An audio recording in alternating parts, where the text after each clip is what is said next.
Sometimes I think the asylum is a head. We're inside a huge head that dreams us all into being. Perhaps it's your head, Batman. Arkham is a looking glass, and we are you. This is an excerpt from Arkham Asylum, Serious House on Serious Earth, a Batman comic book from 1989 written by Grant Morrison with art by Dave McKean, recounting what happens when Batman journeys into the madhouse, containing villains that almost seem like dark reflections of himself. If that story sounds familiar, it's because it's a big influence on the game we're checking out today, Batman Arkham Asylum, a game that redefined the superhero genre, and one that's dripping with atmosphere, making this game perfect for the Halloween season.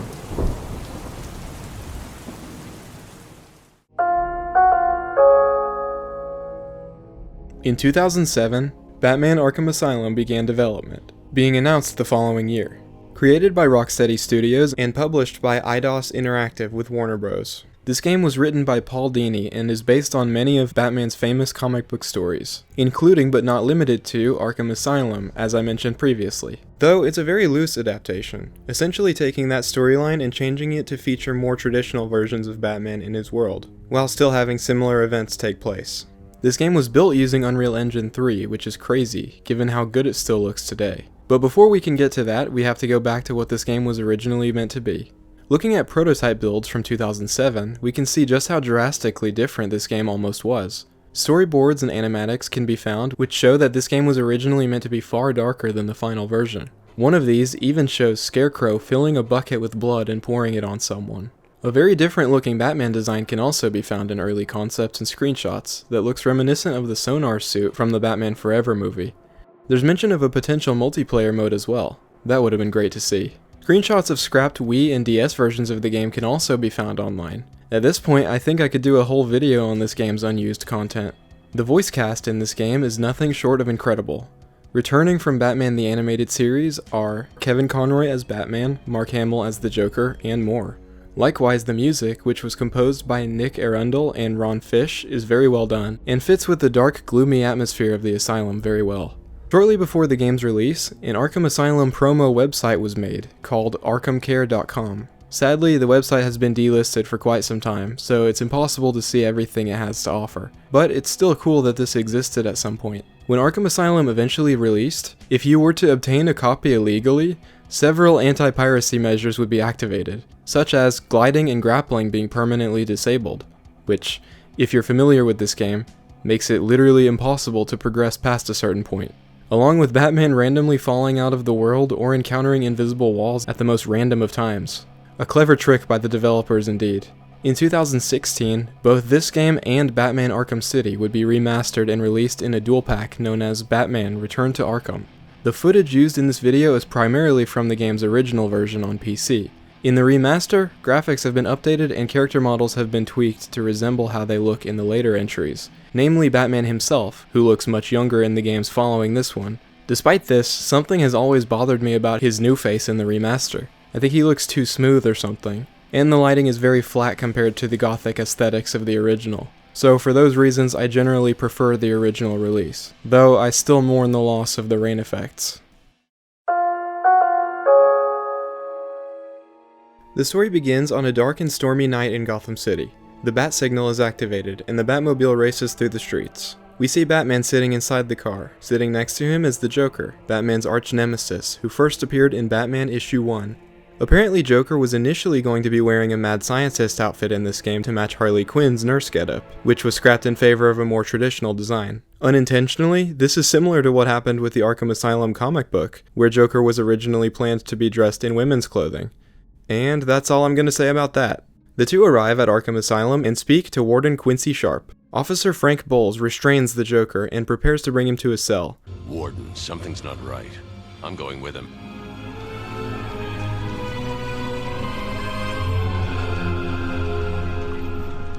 As we walk through intensive treatment alongside the guards and Joker, the game subtly shows us a lot of areas we'll be exploring throughout the first hour. I really like this moment where we take Joker to be scanned for prohibited items and the alarm is set off, but it actually turns out to be Batman's various gadgets that triggered the alarm, not the Joker. Ooh, would you sneak in with your bats? Come on, tell me. Batarangs, bat claws, ooh, bat snacks. Despite this, he's still allowed through, which really shows how long Batman has been doing this for the police to have so much trust in him. Passing by Officer Aaron Cash, Joker comments that he hears a crocodile nearby, a not-so-subtle reference to Cash's hand being bitten off by Killer Croc. Killer Croc, also known as Waylon Jones, first appeared in Detective Comics issue 523. It's easy to miss, but on the right side of the room stands Dr. Penelope Young, who seems to be hiding from Joker behind some guards. We'll see more of her later on. As we walk further into the asylum, TV screens play a video of the warden talking. The jingle that plays whenever an announcement comes on will be burned into your brain by the time this game is over. In another room, we can see a group of Joker henchmen walking by, to which Joker makes a remark about how convenient it is that a fire at Blackgate Prison had hundreds of his crew relocated here. One of the doctors checks Joker over and notes that he suffered minor lacerations in the last 2 hours, surely from his fight with Batman earlier. That's something you'll notice about this game. The dialogue is packed full of Easter eggs and hidden details. There are no encounters that are wasted. Everything is hinting at something, or subtly guiding the player forward, which helps the game stay fresh and interesting as we play through it. I can't tell you how many games from this era can basically be played with sounds turned off due to how much of an afterthought the dialogue is. Not this one though.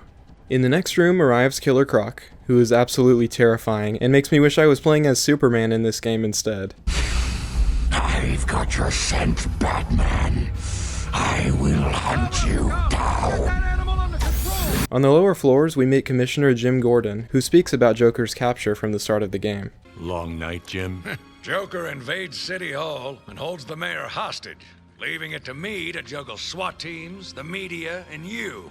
It's also at this point that we are introduced to Harley Quinn, Joker's sidekick and lover who first appeared in episode 22 of Batman the Animated Series. As Batman prepares to walk Joker to his cell, he is stopped by an officer who tells him that it'll unsettle the more violent inmates if he proceeds. This will be important later, but I also want to highlight Joker's line here, a possible reference to the Arkham Asylum comic book I mentioned earlier. I think he's talking about you, Bats. Don't be a stranger. You're always welcome here. Joker breaks free and his henchmen ambush Batman, beginning the first combat sequence at last. Welcome to the madhouse, Batman. I set a trap and you sprang it gloriously.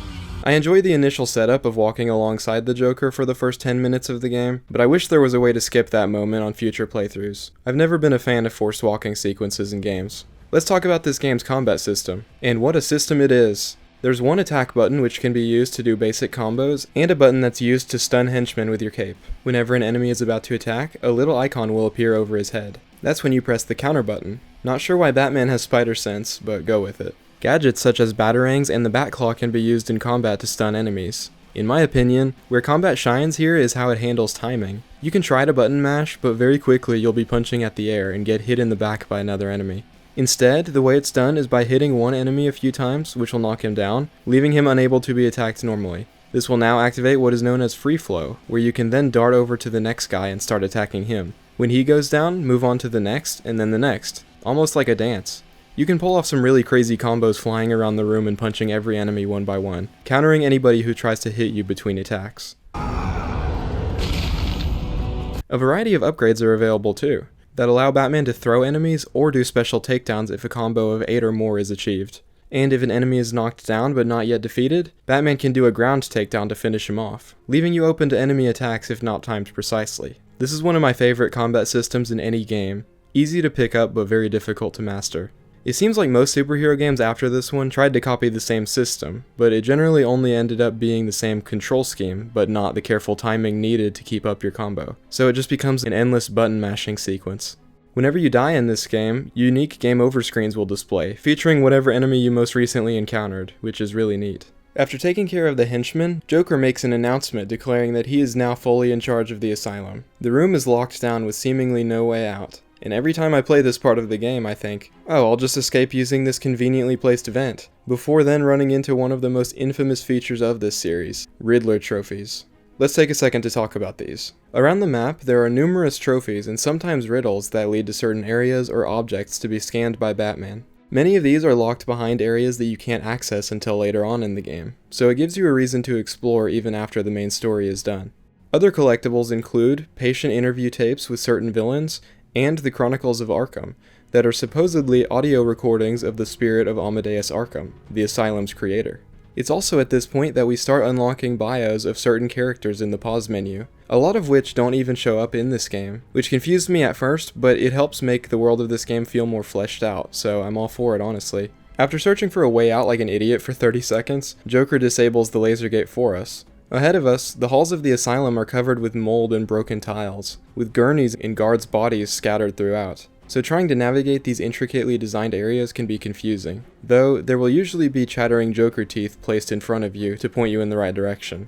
The game taking place in one location may lead you to believe navigation would be simple, but doors are often blocked in some way, so you have to get creative, using vents or grappling up to the ceiling to progress to the next area. I think this game may be the first 3D Metroidvania in that regard. Oh wait, that's a thing already. On that note, there's a detailed map in the pause menu if you were to get lost. Speaking to a nearby guard, we learn that Victor Zsasz, a serial killer who leaves marks on his body for every victim he claims, has broken free and taken a hostage, leading to the game's first stealth encounter. Before we get to that though, we have to talk about Oracle. Oracle, can you hear me? Loud and clear. What's up? Barbara Gordon, also known as Batgirl, first appeared in Detective Comics 359, though this game seemingly takes place after the events of the Killing Joke storyline in which Joker shoots and paralyzes her. She first appears as Oracle in Suicide Squad 23. It's odd to me that this game features Barbara as Oracle, yet has almost no mention of Alfred or Robin, even in the character bio screen. Throughout the game, Barbara will contact Batman and assist him with puzzles, or send gadgets our way. I think she's mostly here so Batman has someone to talk to over the course of the game. Taking on Zsasz in the next room, we have to get creative as to not give ourselves away. Old gargoyles at the top of the room can be grappled up to that we then use to sneak behind him. I have no idea why there are dozens of random gargoyles lining the ceiling of this insane asylum. Maybe that's how they keep Firefly and Killer Moth from simply flying away. This encounter also introduces Detective Mode, a vision style that highlights special objects and people of interest. A really clever way of showing what can and can't be interacted with. The Spider-Man 3 movie game from 2007 had a similar system with its Spider Sense mechanic, so I wouldn't be surprised if the developers of this game were inspired by that one in some way. After taking Zsasz down, Harley Quinn comes on screen and reveals that she's holding the warden hostage. Oracle tells us that Joker told the police bombs have been planted in Gotham that will detonate if they get near Arkham Island. Batman knows this is a diversion to keep people away, and there are no real bombs. So this whole thing is really just a convoluted way of explaining why no police or other superheroes show up to save the day. I really didn't need an explanation for that, but it's there if you want it. Making our way to the decontamination room, we can see guards suffocating inside as the room fills with Joker toxin. Really ironic considering the room they're standing in. The door's locked, so the only solution is to grapple to the ceiling and use a vent to get in. Once inside, we save a few guards and rescue a lone henchman hanging off a ledge. Rescue being in quotations. Using a batarang, we activate the extraction system to clear the gas. In the next room, the Joker stands atop a cell that contains one of the most terrifying enemy types in this game. The door opens and a heavily mutated monster man thing walks out. That name is too long though, so just know these guys are officially called Titan Henchmen. This guy serves as a mini-boss that will constantly charge us and throw bodies across the room. After getting slapped around by this wannabe Hulk for a few minutes, his body suddenly gives out, and he collapses on the floor. That thing that his eyes did was always really creepy to me as a kid. There's a lot in this game that really pushes that T rating to its limits. Joker taunts Batman and dares him to knock him off the ledge, ending this once and for all. But Batman, of course, refuses. Oh,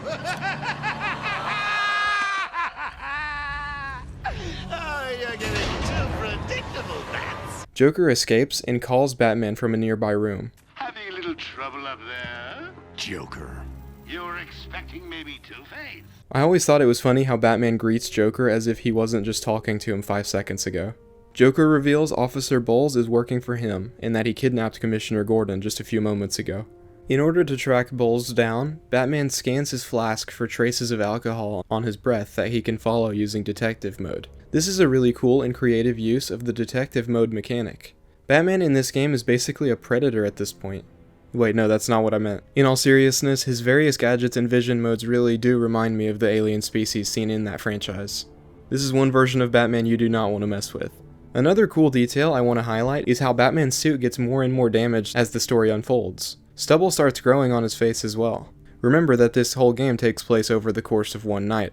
Getting back to the story, we take out some rifle-wielding henchmen in a stealth sequence. Stealth encounters in this game are nothing short of incredible. Every single one is laid out very intentionally, and the amount of depth to them is mind-boggling. There are the gargoyles to swing between, as I mentioned previously, along with grates on the floor that we can use to sneak up on enemies. Henchmen can be hung from gargoyles as well. What sets this game's stealth mechanics apart from others is how intelligent the enemies are. Don't get me wrong, sometimes they'll be staring right at you, and then when you jump on a gargoyle, they'll forget you exist. But other times, they'll notice that other henchmen have been taken out and decide to move together in packs to avoid being taken out. Stealth is challenging and unforgiving a lot of the time, requiring you to be very patient and wait for just the right time to strike.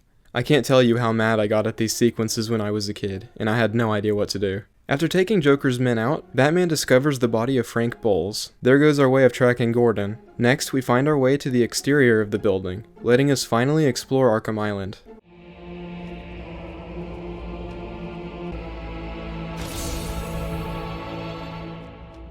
You'll notice it's not raining outside despite it doing so in the cutscenes. This is due to hardware limitations of the time. However, this feature was restored in the Return to Arkham remaster from 2016. Pretty much every major section of this game takes place in one of these buildings, across different parts of the island. Now that we're outside, we can see Gotham City in the distance, and use Batman's cape to glide around. I love the green glow of the sky and how big the moon is. The world that this game is set in has such a dreamlike quality to it, and the interiors of these buildings have such a sickly and gross feeling to them. And I mean that in the best possible way. Suddenly, Batman gets an alert that the Batmobile is under attack. Making it to the car and taking down the henchmen grants us access to the explosive gel, a gadget that can be used to destroy certain walls to gain access to new areas. It's also very useful in stealth encounters, and can lead to some hilarious results.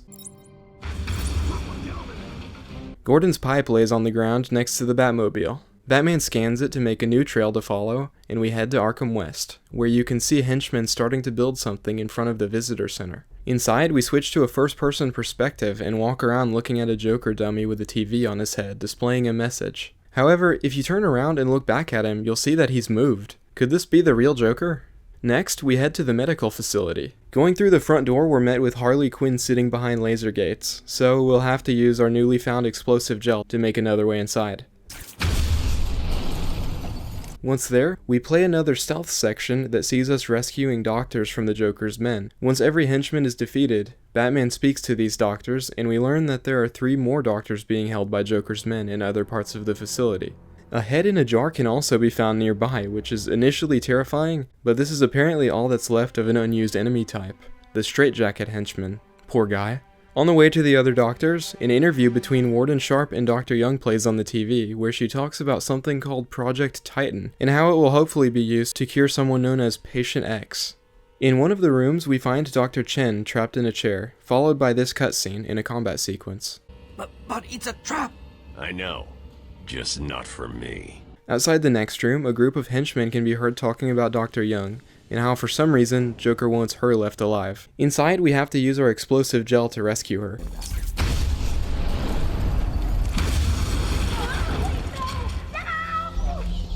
Batman speaks to Dr. Young, and I particularly like this detail of Batman's voice line changing depending on how many other doctors you've saved already. I know.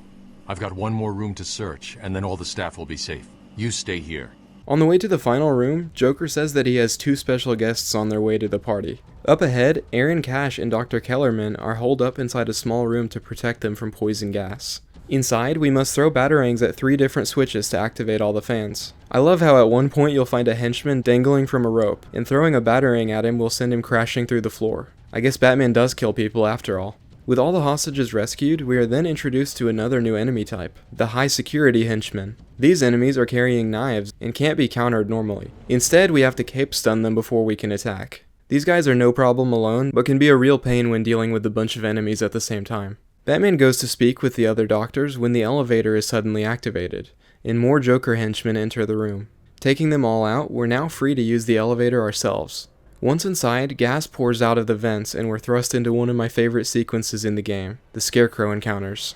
Dr. Jonathan Crane, also known as Scarecrow, is one of Batman's oldest villains, first appearing in World's Finest Comics issue 3. Before we move on, I just want to highlight how funny his design is here. Back to the game, up ahead we can see a group of henchmen being driven mad by Scarecrow's fear gas, before Crane himself is seen running away. Chasing after him, we see Commissioner Gordon being dragged away, and you'll notice that Batman's eyes are now glowing red, along with the camera becoming skewed as we explore the area further. Batman discovers Gordon's body and calls Barbara to tell her the news about her father, but the phone says that this number is no longer in service. I'm sorry. I was too late. I'm sorry. The number you dialed isn't available.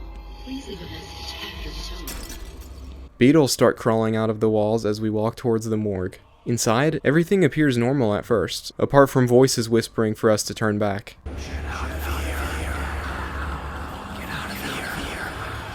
Doing so and going back through the door leads us back into the morgue. However, there are now body bags on the tables, containing Thomas and Martha Wayne, Batman's parents. You should have stood up to him, son. Like a man.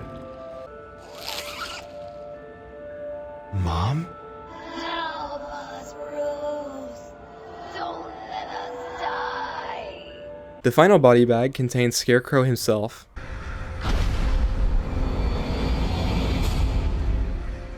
And just when you think it's finally over,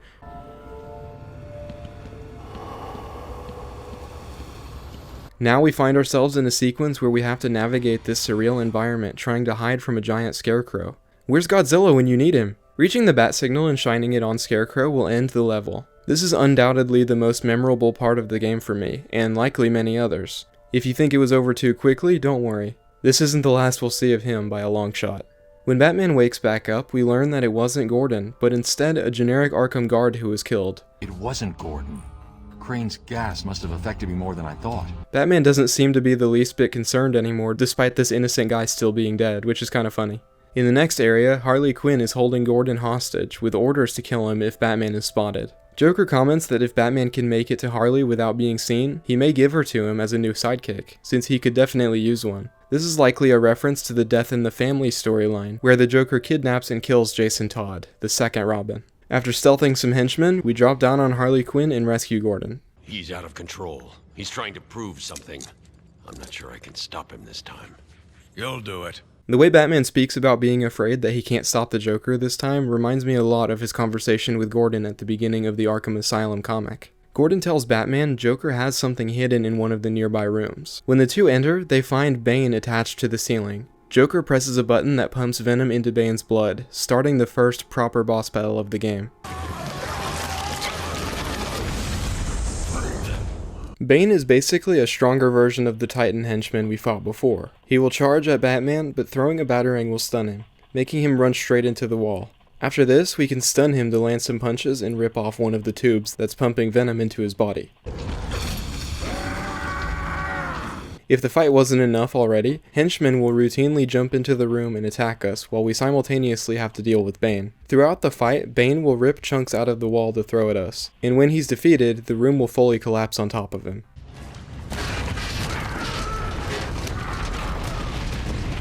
Batman escapes through a manhole, which begs the question of why he didn't just do that in the first place, when Bane bursts out of the wall and charges at Batman and Gordon. I will break you, Batman! Bane's line about breaking Batman is definitely a reference to the Nightfall storyline, in which Batman's back is broken by Bane. This is further referenced by Bane's Game Over screen, where he does just that. Batman controls the Batmobile remotely, making it slam right into Bane and crashing into the water. After this, Batman escorts Gordon to a boat that he can use to exit the island. Bane called Dr. Young Bruja. What does it mean? It's Spanish for witch.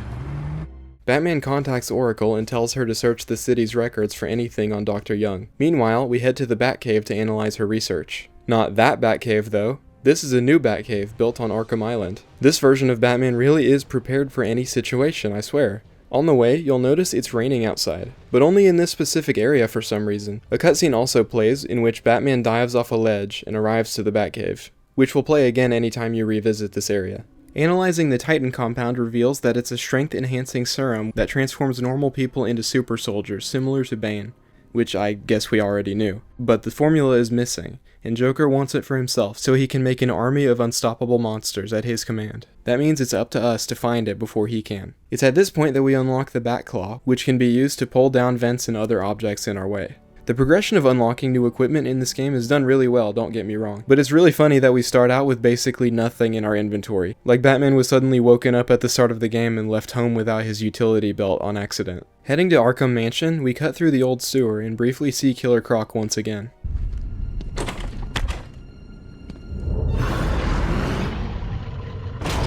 We'll find you. Rip your flesh like paper.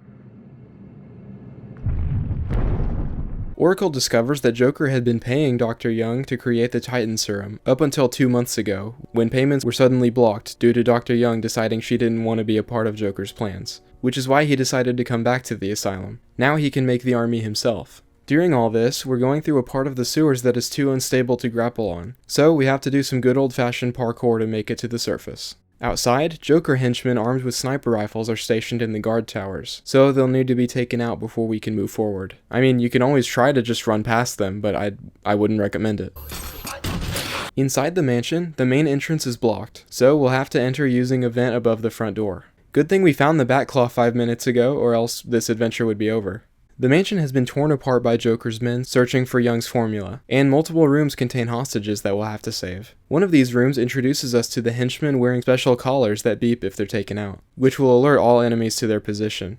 As you can imagine, this makes stealth sequences even trickier. After rescuing Erin Cash, he tells us Dr. Young ran into her office to hide. Once there, she's nowhere to be seen and the safe has already been opened, which means someone has the formula. Security footage shows that it was Dr. Young herself, so Batman scans the area to give us a trail to follow from all her fingerprints in the last hour. Making our way to the library, we face a group of henchmen and then head down to the lower level to save some hostages, only to find that the room is blocked and Joker Toxin is about to be released. So we need another way in quickly. Oh, what a beautiful chandelier.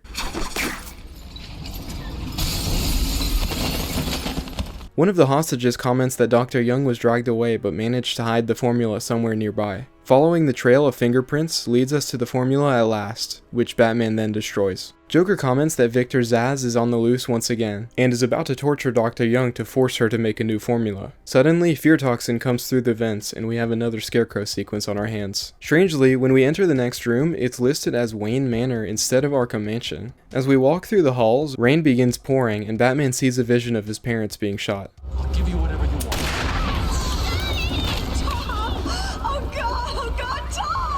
Discovering their bodies, we become a young Bruce Wayne, which is actually pretty cool since this is our only way of playing as Bruce in this game. The next area is similar to the first Scarecrow nightmare, having us jump from platform to platform, hiding from Scarecrow in the process. At one point, he injects the ground with his syringe fingers and spawns an army of skeletons for us to fight. Anytime an army of cartoony looking skeletons show up in anything, it just makes me laugh instead of being scared. Getting to the bat signal, we shoot Scarecrow with it and end the nightmare. We now find ourselves trapped inside the clock tower, with seemingly no way out. Oh, what a lovely bell.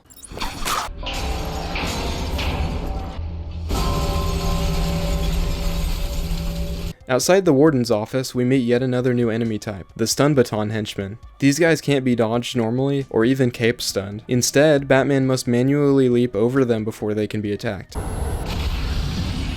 These guys are really annoying if you ask me. In the office, Zsasz is holding Dr. Young hostage with a knife to her neck. Throwing a single batarang at him immediately knocks him out. It's hilarious how weak this guy is despite everyone being terrified of him. There's a lab, hidden in the gardens. What else is Joker planning? How should I know? You think anything he says makes sense? I think he's insane. Oh my god! Get out of the way!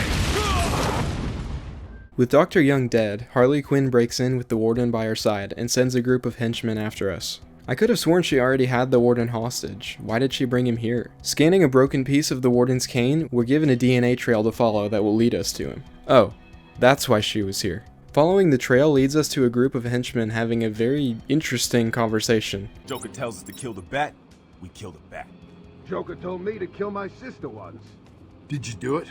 Hell yeah! Eventually, the trail leads to the penitentiary, home to Arkham's most dangerous and insane patients. Among them, Poison Ivy, who begs Batman to save her plants. I think that outfit is against regulation. In the next room is the warden, and Erin Cash, who is strangely locked in a cell. In the room with the warden, Batman sees a security feed showing Harley releasing Ivy from her containment. Meanwhile, Joker opens the doors to cells with the most violent inmates. The Warden gives Batman his security codes, granting us access to the cryptographic sequencer. Using this, we can now hack security terminals and unlock doors around the asylum. On the way out, in Cash's place, we spot another Warden? Get me out of here! Even stranger, if you turn around, this happens.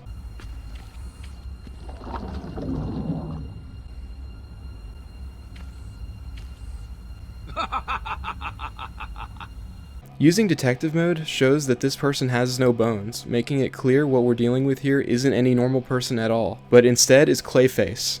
This is one of my favorite Easter eggs, especially when Clayface doesn't show up anywhere else in this game. A similar Easter egg to this one is in the Spider-Man PlayStation 1 game, where you can discover the lizard if you go a specific way in the sewers. There's actually more similarities between these two Easter eggs than I initially thought, since the sequels to both of these games see you fighting these characters respectively. But I digress. As we continue through the penitentiary, one of the patients can be seen that uses the likeness of a real person named Luke Oliver. This is due to a contest that was held by the developers of the game, promising to turn whoever won into one of the asylum's inmates. I wonder how this guy feels about this being his legacy. It's at this point that we run into the Arkham Lunatics, the second most annoying enemy type in this game. These guys will run at you and flail around, constantly hitting you if they aren't countered fast enough. Suddenly Harley appears again and does these really out of place ninja flips to the upper level and flips a switch, causing the floors to become electrified. After grappling to the upper level, we face numerous Joker henchmen while Harley swings on the upper light fixture. After Batman defeats the henchmen, Harley escapes, and when we catch up with her, we have to complete a short puzzle where two guards are suspended above electrocuted water. After this is a boss fight against Harley Quinn, only not really. In actuality, this is just fighting groups of henchmen that get increasingly difficult while simultaneously trying not to get electrocuted by the floors.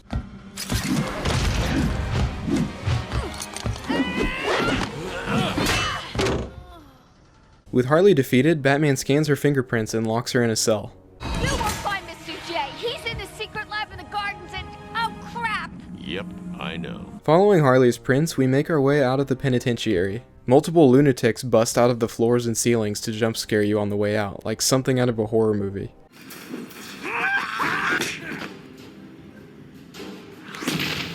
In the botanical gardens, we have a few stealth sequences and puzzles to solve, like disabling the electricity to cross the water in this room, and disarming a bomb in another, before we head through the sewers. In the sewer area, a Joker henchman is tossed down through the drain in front of us, and we can see that this is a failed Titan experiment due to partial transformation on his arm. The next room has us rescue a few hostages held in bird cages. I've always played this part straight, taking out every enemy just like any other stealth section, but only recently did I realize you can bait every enemy into climbing up the ladder to the control room, and then knock them down with a batarang to basically skip through this entire sequence. Maybe I need to read up on speedrun tactics before making these videos. Next, we finally discover Joker's secret lab, and now have to face two Titan henchmen at the same time. Great. This is intense, as you can imagine. But what's cool is when one of the Titan enemies are weakened, Batman can climb on his back and control him to attack anything that comes our way. After defeating both henchmen and destroying the Titan production facility in the process, we learn that the current strain of Titan was made using a venom and plant hybrid, so up next is to track down Ivy. There's a large gap between this room and the next, so Batman calls in the Batwing to deliver to us the line launcher. Using this, we can grab some conveniently placed Riddler trophies and make it to Poison Ivy. I wonder how she managed to get across that gap. Batman asks Ivy to create an antidote, to which she refuses. Batman crushes one of her plants and threatens to do the same to the rest if she doesn't cooperate. Pretty cruel, but this scene does a good job of showing how desperate Batman is getting to win. Ivy tells Batman there's a plant that can counter the Titan strain growing in Killer Croc's lair of all places. As we make our way outside, giant plants begin growing around the island. Apparently, since we last saw her, Joker found Ivy and injected her with the Titan serum. Now we have to deal with killer plants that shoot balls of energy at us. Remember when I said the lunatics were the second most annoying enemy? These are the worst. They wouldn't be so bad if they didn't have homing attacks that you have to manually jump away from. And to make matters worse, the energy balls fire at a very inconsistent rate, so trying to accurately dodge these things is way harder than it needs to be. And actual combat against them just boils down to a simple button press.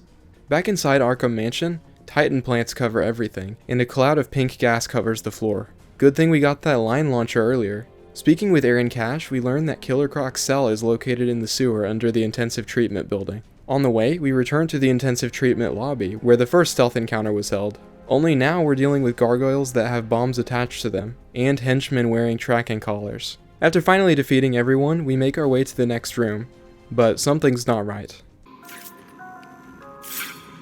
Did anyone catch the game last night?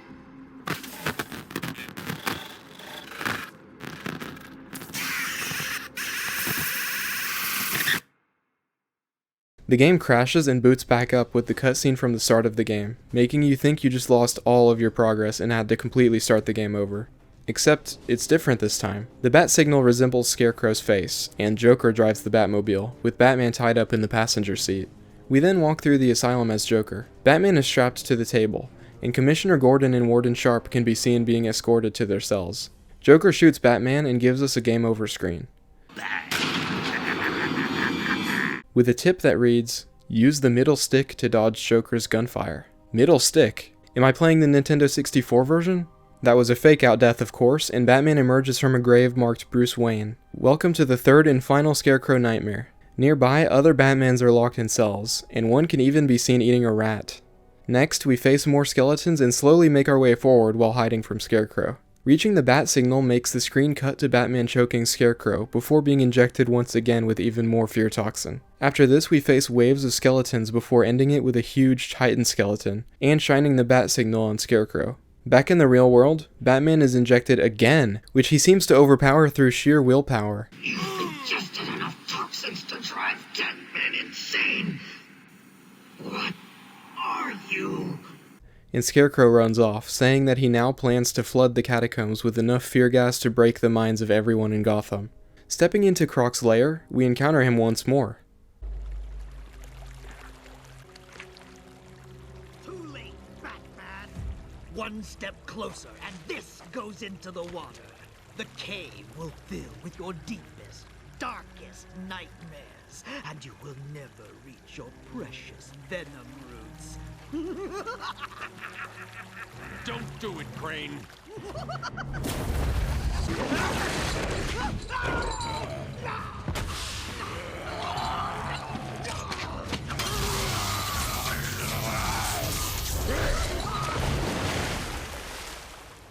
Finally inside the lair, Batman sprays some explosive gel at the entrance, and we head inside. Croc's lair is undoubtedly one of the most stressful moments in this entire game. Croc will sense the vibrations if we move too fast, so we have to slowly crawl through the labyrinth in search of spores. Occasionally, Croc will leap out of the water and run towards us.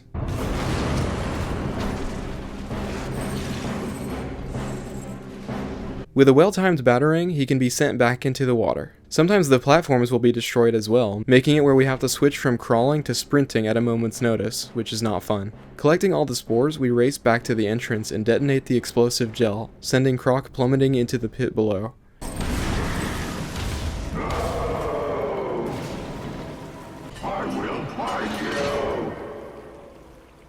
That may seem harsh, but Batman full-on stabs Croc in the comic, so compared to that, this is nothing. Back in the Batcave, Batman creates an antidote, and huge Titan plants start growing through the walls. Batman upgrades the Batclaw into the appropriately named Ultra Batclaw, which can now pull down entire walls. Making our way through the old sewers, we discover that the water supply has now been polluted with Titan. Batman says the water is corrosive, but will have no effect on his suit. So why even bring it up at that point? I don't know.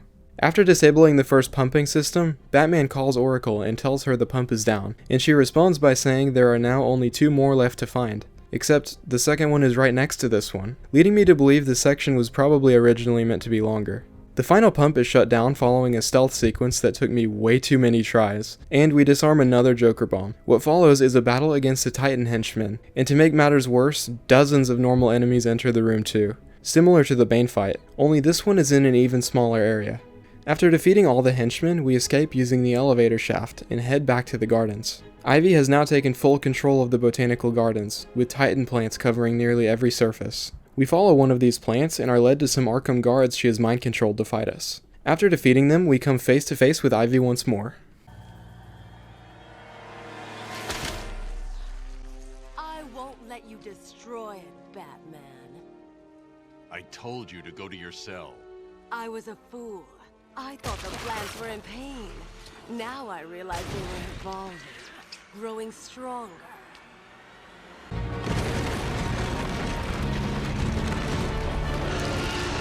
now we'll grow together.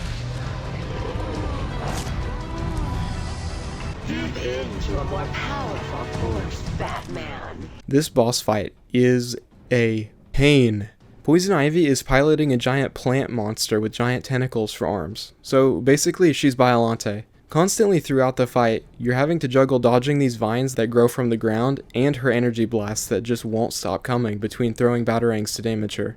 To make matters worse, just when you think she's beaten, she comes back with another health bar and the boss is twice as hard this time. This was by far the most difficult part of the game for me, and I think most people agree with that. Batman destroys the plant monster with explosive gel, and with Ivy finally beaten, the final battle is right around the corner. Fireworks light up the sky as Joker contacts us and says the party is about to begin. At the visitor center, we can see that what the henchmen were building earlier was actually a giant Joker head. A few of these men block the door and say Batman's not on the guest list, but if you wait long enough, one of them will actually let you pass. Let's see, A, no that's not right, so it's B, Bane. Ah, here it is, Batman! That doesn't mean I've ever left them standing. Inside the visitor center, we talk to the TV head Joker again. Except, uh-oh, that's the real Joker.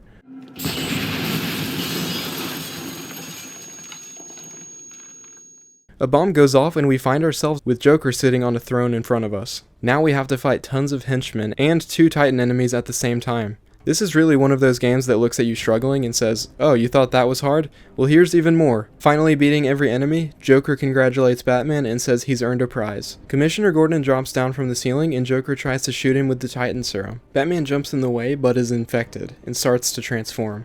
Joker tries to get him to give in, but Batman overcomes the serum through sheer willpower somehow, because he's Batman. Feeling defeated, Joker shoots himself with the serum and falls on the ground. We cut to news helicopters swarming the island and see Titan Joker emerge holding Batman in his hand. Before we get to the final battle, let's talk about Titan Joker. What is up with this design? I don't think anyone is a fan of the Joker because he's cool and strong. It's all about the funny schemes he comes up with. And now he looks like Hulk with bones protruding from his body. And that mohawk.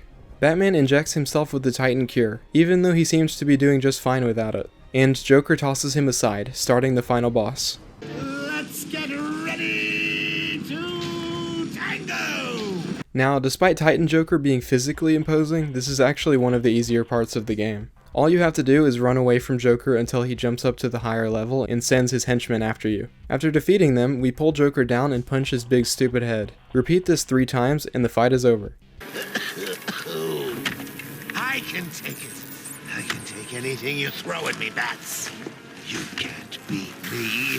I'm actually going to win. Ready for the next round? Always. What? I'll never let you win. Never.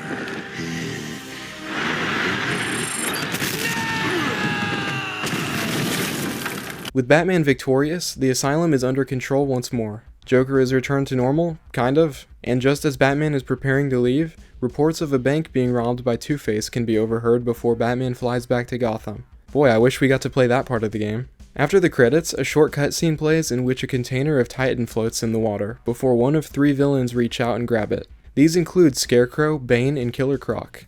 Though I can't for the life of me figure out what causes these different endings. I've heard it depends on whatever difficulty you play, who you die to the most, or that it's just random. With that, the story of Batman Arkham Asylum is over, but there are still a few goodies to look at before we're done.